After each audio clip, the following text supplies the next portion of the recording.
Guys, listen to this. Church hurt is real. Like, people don't understand how much trauma it is growing up in the church. Like, these people got PTSD for real. These people are scarred.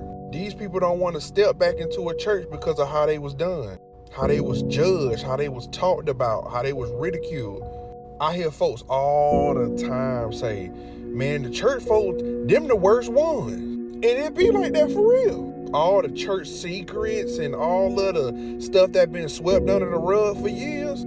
Shoot, our generation and our mama generation, they like, shoot, we ain't going for none of that. That's why some folk leave and don't never come back. Y'all, we gotta really get to the root of this stuff, man. And some of us is the problem too, because we be the main one that see a lot of stuff going on, and we be like, well, I'm gonna just mind my business and I ain't gonna address it or I ain't gonna say nothing. Man, we got a responsibility and an obligation to make sure that we doing what we need to do. Yeah, what he's saying is true, and it doesn't just apply to those who grew up in the church. A lot of us discover this sad reality as adults. This just exposes the culture of secrecy in the church, where everything is hidden, not talked about, not dealt with, swept under the rug. And so church has become a place where we're just hiding, pretending, we're just keeping up a facade because we're so scared of being judged, and we're scared of what people are going to think and what people are going to say.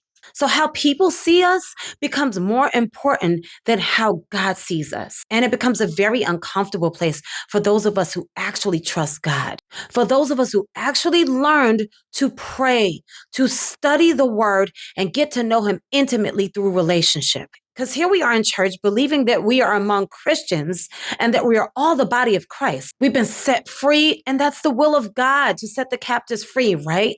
But we're being condemned by our own brothers and sisters who are still living by fear and not walking by faith.